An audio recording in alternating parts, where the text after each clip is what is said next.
네, 반갑습니다. 10월 4일 금요일이네요. 시간이 좀 되면은 저녁을 드신 분도 계실 것이고 이제 저녁 자리에 드신 분도 계시겠네요. 자, 오늘은 자평진전의 특징들을 한번 공부해보는 그런 시간을 갖도록 하겠습니다. 자평진전의 책 내용으로 따지면은 상당히 많습니다만은 이렇게 요점을 가지고 찾아보면은 한 이 정도 안에 들어오지 않을까 해서 제가 한번 대략적인 특징에 대해서 한번 뽑아봤습니다. 그리고 요약을 해서 또 구분해서 볼 수 있는 방법까지 한번 봤습니다. 자, 우선은요, 자평진전의 특징 첫 번째 페이지입니다. 1.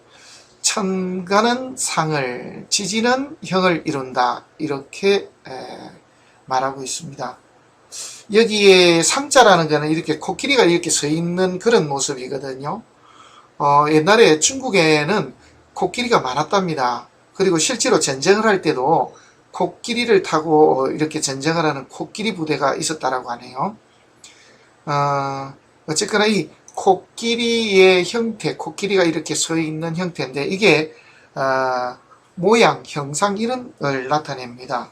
그래서 천간은 모양이다, 형상이다 이렇게도 나오는데 이게 이제 코끼리 상자가 뜻하는 것이 법, 그리고 법제, 어떤 징후나 조짐 등도 이야기합니다. 그래서 징후나 조짐은 천간에서 나타난다 이렇게 보셔도 무방하겠습니다. 그래서 천간은 징후나 조짐 등을 나타낸다 이렇게 보시면 되겠고요.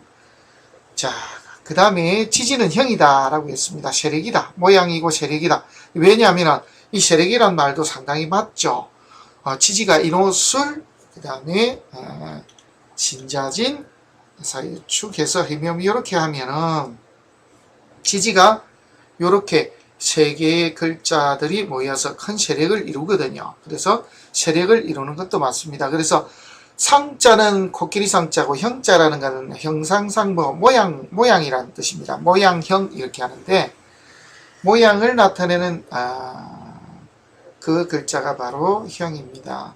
이 형에는 형상이라는 말도 있고 세력이라는 말도 있고요. 또 이치란 말도 있고 드러난다 이런 말도 있습니다. 그래서 이렇게 이 두 글자들을 이렇게 우리가 실제로 사주의 통변에서 쓴다라고 하면은 천간은 어떤 조짐이고 지지는 세력을 이룬다 또 내지는 나타난다 드러난다 모양 형자에는 나타난다 드러난다 이런 말도 있거든요. 그런 뜻도 있기 때문에 그래서 천간은 어떤 것을 상징하고 지지는 세력과 드러냄을 이렇게 나타낸다 뭐 이렇게 말씀을 드릴 수가 있겠습니다. 천간은 어떠한 징후, 조짐 이런 거 상징 이시고 지지는 세력이나 뭔가 드러나든지 나타난다. 그래서 천간은 어떠한 조짐이라 그러면 지지에는 나타났다 이 말입니다. 그래서 나타났는데 무엇 때문에 이렇게 하면은 잘 맞죠. 우리가 실전에서 이렇게 손님들을 상대할 때 지지는 일단 벌어지는 일이고 천간은 어떠한 형태냐 무엇으로 어떤 모양으로 그래서 지지가 이 재의 파손이 나는데 비견이다 그러면은 형제나 동업자 때문에 이렇게 우리가 해석을 하죠. 이제 그런 의미로 보시면 딱 맞아 떨어지겠습니다. 그 다음에 이제 굉장히 중요한 이야기입니다. 이 동정론이죠. 동정론은 앞에 우리가 공부할 때 제가 말씀을 드렸죠. 명리정족에서 신봉장남 선생께서 동정론을 말씀을 하셨는데 사실 자평진전이 있게 만든 중요한 요소 중에 하나다 이렇게 말씀드릴 수가 있겠습니다. 천간은 동하고 지지는 정하다 이런 의미거든요. 그래서 천간과 지지가 같지 않다는 뜻입니다. 그리고 운을 보더라도 천간은 천간끼리 봐야 되고 지지는 지지끼리 봐야 됨을 이야기하고 있습니다. 그래서 이 모든 것, 지지의 모든 것은 월지에 다 달려 있고 천간은 월지에서 드러난 원령. 그래서 사실은 전부 다가 원령 이야기거든요. 명리학은 진짜 원령 이야기입니다. 그래서 동정론이 굉장히 중요하다.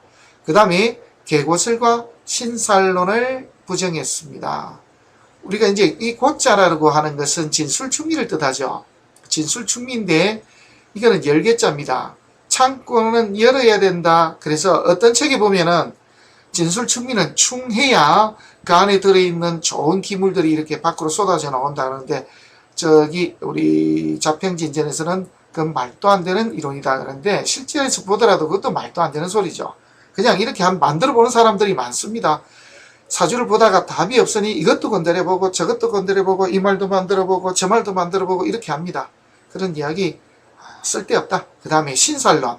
신살로 사주를 본다. 참으로 우스운 이야기입니다. 말도 안 되는 소리죠. 신살로 사주를 본다는 말이 세상에 있을 수가 있습니까? 음양오행의 보담도 신살이 우선일 수가 없죠. 그래서 어떠한 차를 타고 어떤 길을 가는데, 그러는데 차가 에쿠스인지 티코인지 이 이야기하고 있는데 안에 핸들이 카바 색깔이 좋습니다. 이 이야기 아니에요. 그래서 참으로 웃기는 이야기들입니다. 그 말도 안 되는 소리들이죠. 그래서 이게 신살론을 이렇게 신살론 자체가 음양오행을 앞선다. 음양오행 앞에 있다. 이런 것보다 신살론 자체를 조금 가미하면은 조금 통변을 할 때 좀 풍부해질 수 있다. 뭐 이렇게 하면은 오히려 맞을 수가 있습니다. 자, 그 다음에 이제 중요한 이야기가 또 있습니다. 천간은 합의불합을 논하였다. 자, 합의불합이라는 게 어떤 것입니까? 자, 기토가 하나 있고, 그죠? 간목이 있고, 또 기토가 있습니다. 천간에서. 요렇게 됐을 때, 과연 이 갑기합이 형성이 되느냐, 이겁니다. 그럼 요거는 형성이 됩니다. 자, 그 다음에 또 하나. 요렇게 됐습니다. 그죠? 자, 이렇게 됐습니다. 자, 요거 형성이 되느냐, 이 이야기입니다. 요거, 갑기합이 형성이 됩니까?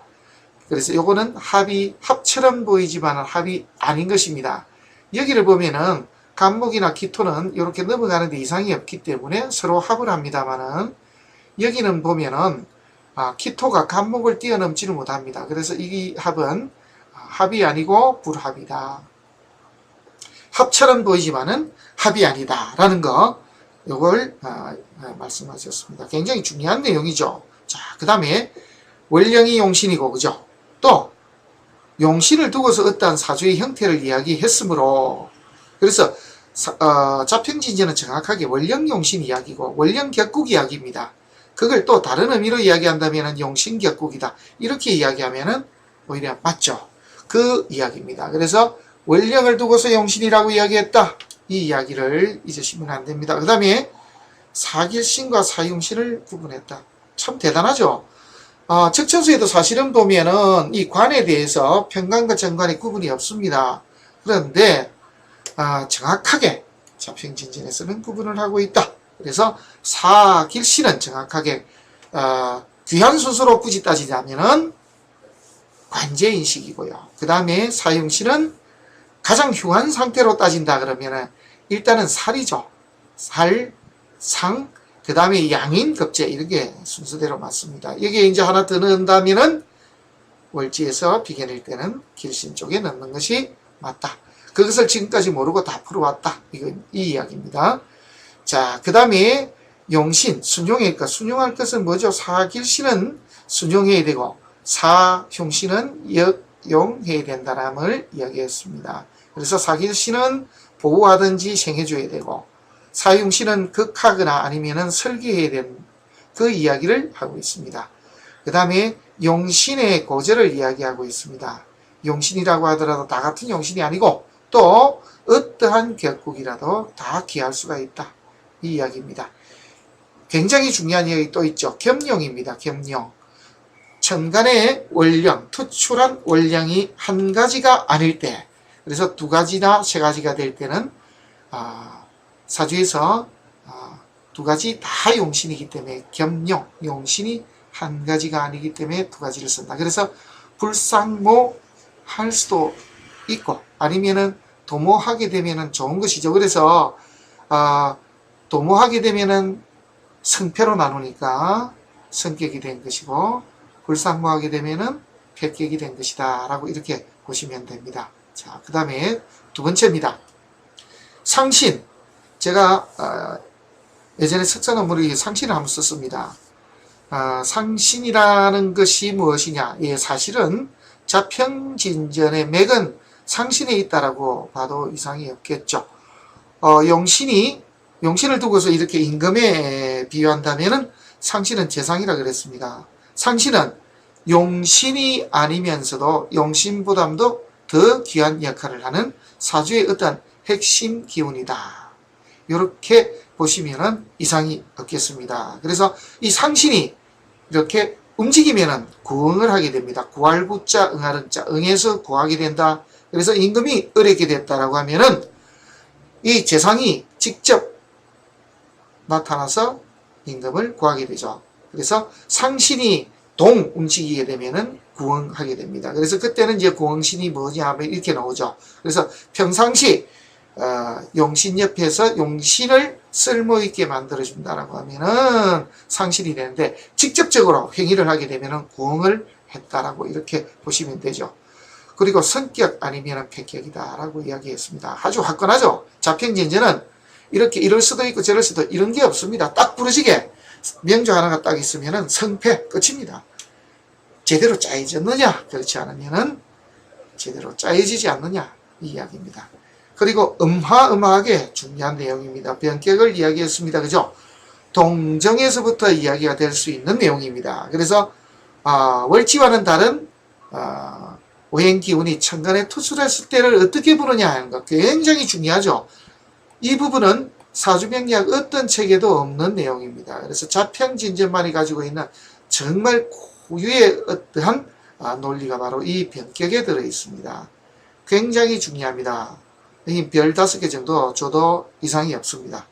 자, 그 다음에 또 중요한 이야기를 했습니다. 운에 의해서 성격이 되고 또 운에 의해서 격이 변하기도 한다 이 이야기했습니다. 그래서 운에 의해서 격이 변하는 것도 있지만은 잘 짜여졌던 사주가 운 때문에 깨지는 경우도 있고 또 본래는 폐격이 된 잘못 짜여진 사주가 운에 의해서 병이 치유가 돼서 이렇게 성격이 되는 경우도 있으니까 그 경우를 잘 봐야 된다. 결국은 자평진전에서 이야기하는 것은 명운이 서로 다르지 않다.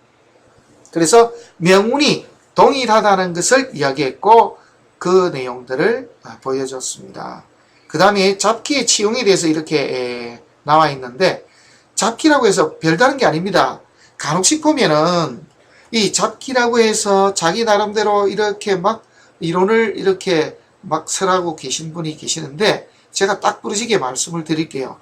제가 정말 5만 이상을 정말 실전에서 손님으로서 검전을 받고 봤습니다. 자, 이 잡기격 정말 마르고 닳도록 제가 다 확인했습니다. 잡기격 특별한 거 하나도 없습니다. 명리학에서 말하는 용신 보는 법 그대로 보면은 아무 이상이 없다라는 말씀을 드립니다. 그 다음에 외격에 대해서 이제 잠깐 소개를 했는데 사실은 외격은 필요 없는 이야기가 될 수도 있습니다. 외격을 보면은 뭐 도충격이나 형합격이나 정난착격이나 조양격이나 뭐 예전에는 정말 많았습니다. 그죠? 그 인기응백격도 나오고 벼라별격 격을 다 이야기를 했는데 사실 필요 없습니다. 사주 전격대로만 다 보면 맞습니까? 네, 그대로 맞습니다. 나머지들 말 안 되는 소리 100번 해봐야 소용없습니다. 사주팔자 쭉 늘어놓고 보십시오. 전부 다 모든 천간과 지지의 오행들이 할 일들이 딱 있습니다. 그걸 다 찾아내면 되지. 그 말도 안 되는 어떠한 한쪽에 빠져가지고 월이 뭐하고 시가 뭐하면 어떠고 이런 이야기에 빠졌어야 되겠습니까? 아무짝에 쓸모없습니다. 그래서 이 부분은 그냥 줄을 꺼도 이상이 없다는 말씀을 드립니다. 그 다음에 생하고 극하고 선호에 따라서 기운이 달라진다. 예, 왜요? 자, 어떤 이야기냐 하면은 좋은 기운들이 예로 들어서 시에 있게 되면은 말년이 좋습니다. 초년, 청년, 장년, 말년. 그래서 금묘화실이라 그랬죠. 요거는 거꾸로 써놨습니다. 초년, 청년, 장년, 말년. 그래서 있는 위치에 따라서 선후가 선후에 따라서 달라지더라. 그래서 예를 들어서 연월은 좋은데 일시가 이렇게 나빠집니다. 그러면은 선부후빈이 됩니다. 태어나서 어린 시절은 좋았으나 나이가 들어서 말년이 좀 비참해질 수 있는 사람, 이런 뜻이 됩니다. 그 다음에 연월은 좋지 않은 기운들이 있다가 또 일시가 좋아졌다라면은 선빈후부라. 어린 시절은 가난하다 그래서 고생을 좀 하지만은 나이가 들어서 늙어서는 편안해질 수 있음을 나타내고 있습니다. 그래서 이 이야기입니다. 선빈후부, 그 다음에 선부후빈, 이런 이야기를 잊지 않으시는 것이 좋습니다. 그 다음에 위치가 어느 위치에 있냐에 따라서 전혀 달라진다. 그래서 예를 들면 연월에 있는 것과 시에 있는 것은 내용이 달라집니다. 그래서 가까이 있는 것과 먼 것은 또 차이가 좀 있더라. 그래서 요것과 요것이 서로 극한다든지 이게 극한다든지 이게 극하는 거, 이 이야기가 조금씩 달라집니다. 그래서 이 경우 연과 시에 있으면은 이렇게 극하는 것이 기운이 조금 약하다라는 거, 이런 것까지도 다 이 속에 포함이 된다라고 보시면 되겠습니다. 그 다음에 결론입니다. 어떻게 따지면은 팔자는 용신 없이 존재할 수 없고 용신은 변화 없이는 해석할 수 없다. 용신이 변화하지 않고 가만히 있는 경우는 없죠. 왜냐 그러면은 매일매일이 변화가고 또 우리가 절기가 변하고 또 세운이 변하고 새가 변하고 한 해 두 해가 변하고 또 대운도 변하기 때문에 용신이 변화가 없다는 건 있을 수가 없죠. 자, 그 이야기입니다. 그래서 우리가 사주를 볼 때는 일단 가장 먼저 용신부터 정확하게 볼 줄 알아야 되고, 그 다음에 용신이 변화가 나는지, 어떤 변화 속에 들어있는지, 용신 주위의 상황은 어떤지, 이것을 우리가 알 수 있어야 된다, 이 이야기입니다. 그 다음에 자평진전 영어를 갖다가 서로 비교해 가면서 한번 공부해 보도록 하겠습니다. 정격과 외격입니다. 정격은 우리가 팔정격이라고 그랬으니까, 그죠? 식신, 상관, 현재 정제, 그 다음에 편관정관, 편인정인, 이렇습니다. 이 8개 외에는 외격에 들어가는 그런 격이다, 이렇게 보시면 됩니다. 그런데 사실은 이렇게 외격 자체를 모르셔도 전혀 문제가 없다라는 말씀을 드립니다. 그 다음에 순용, 말씀을 드렸죠. 그죠? 사길신과 사용신. 사길신은 순용해야 되고 사용신은 역용해야 된다. 그 다음에 상신과 방신이 나오는데 이 부분은 좀 중요합니다. 우리 일반적으로 공부하시는 분들이 이 방신을 지금까지 상신으로 알고 계셨습니다. 그래서 사주가 한마디로 엉망진창이 된 거죠. 그래서 그 대표적인 이야기가 바로 억부용신입니다. 없습니다. 명리학 역사에 억부란 말은 없습니다. 우리나라의 어떤 이상한 사람들이 만든 말입니다. 말씀을 드렸죠. 자평, 수원에 보면은 부억이라는 말은 있지만은 억부용신 이런 말 없습니다. 자, 상신이라는 것은 용신이 아니면서 용신보다 더 중요한 역할을 하는 것. 그래서 재상이다. 재상상자를 쓰고 있고, 방신이라는 것은 도울방자입니다. 그래서 일간을 돕는 것, 이게 방신입니다. 방신은 용신이 아닙니다. 방신과 용신을 구분하지 못하면은 한마디로 말해서 답이 없습니다. 제가 자주 말씀드리는 야매명리학을 하게 됩니다. 야매명리학. 그래서 보면은 억부용신입니다. 그럼 족보도 없고 말도 안 되는 억부용신이라는 말을 하게 됩니다. 그래서 그런 말은 해서는 안 된다, 그런 말을 하는 자체는 야매다, 이렇게 보시면 됩니다. 그 다음에 유력, 무력입니다. 지지에 뿌리가 있다 그러면은 유력한 것이요, 지지에 뿌리가 없다, 무력한 것이다, 이렇게 보면 되죠. 그 다음에 유용, 무용이 나옵니다. 쓸모 있는 것과 쓰임이 있는 것, 쓰임이 없는 것, 이 이야기입니다. 그래서 우리가 이렇게 명조를 보다 보면은 정말 쓸모 있는 것도 있지만은 별 쓸모가 없는 그러한 기운들도 있거든요. 바로 그 이야기입니다. 자, 유정, 무정은요, 언제 때 쓰느냐 하면은 용신이 하나가 아닐 때입니다. 그래서 겸하는 경우에 서로 도모하게 되면은 유정하게 되면은 성격이 된 것이고, 또 서로 도모하지 않으면은 무정하게 된 것입니다. 무정하게 되면은 사주가 폐격 또 내지는 파격, 분명히 파격도 있다라고 했습니다. 그죠? 깨질 파자거든요. 그래서 사주가 잘 짜여졌느냐 잘못 짜여졌느냐 이 이야기입니다. 그 다음에 사주는 무조건 성패로 나눠진다. 성이 아니면 패다. 어중간한 건 없다. 그래서 사주를 딱 보면은 이 사주 제대로 짜여졌는가? 두 번째, 운에 의해서 제대로 짜여진 사주가 깨지는지, 아니면은 제대로 짜여지지 않은 패격 사주인데 운에 의해서 성격이 되는지, 이것을 정확하게 구분해야 된다 이 말이고, 또 구강, 병이 있으면은 병을 제거하는 상신이 있어서 그 상신이 행위를 하게 되면 구응이거든요. 그래서 구응하는 것이 있는가 없는가, 이걸 잘 봐야 된다는 거. 자, 그 다음에 변격은요, 월지와는 다른 기운이 천간에 투출한 것, 그게 변격이고요. 겸격은요, 투출한 용신이 한 가지가 아니고 두 가지 내지 세 가지인 경우입니다. 그래서 이 겸격일 때 바로 유전무정이 나온다고 했습니다. 그 다음에 잡격은 도충격, 형합격, 정난착격, 조양격, 그런데 이거 몰라도 됩니다. 잡기격이라고 말은 나오지만은 잡기격 자체는 그냥 월치가 진술충미이다. 끝. 그 외에는 아무 끝도 없고 우리가 명조 보는 방식 그대로 보면은 아무 이상이 없다라는 말씀을 드립니다. 특별한 게 전혀 없습니다. 그걸 다시 한 번 더 말씀을 드립니다. 자, 이거까지가 지금 자평진전의 어떤 특성이라든지 그 다음에 용어 정리가 되겠습니다. 오늘은 여기까지 하고요. 사주보는 법이라고 해서 밖에 나와 있는 이것이 제가 어떤 의도로 만들었는지만 잠깐 말씀을 드리고 마치도록 하겠습니다. 제가 이것을 만든 주의는 제발 사주 좀 바로 보자 이겁니다. 말도 안 되는 소리 좀 하지 말고 정말 사주 좀 바로 보자 이겁니다. 봄에 어떤 거라서 물이 필려고 불이 필려한데 하는 그런 장난치지 말자 이겁니다. 그래서 그렇게 말도 안 되는 소리를 해서 사주를 이연령 비연령 하다 보니까 제대로 대접을 받지 못하는 거 아니겠습니까? 정말 깨어나야 됩니다.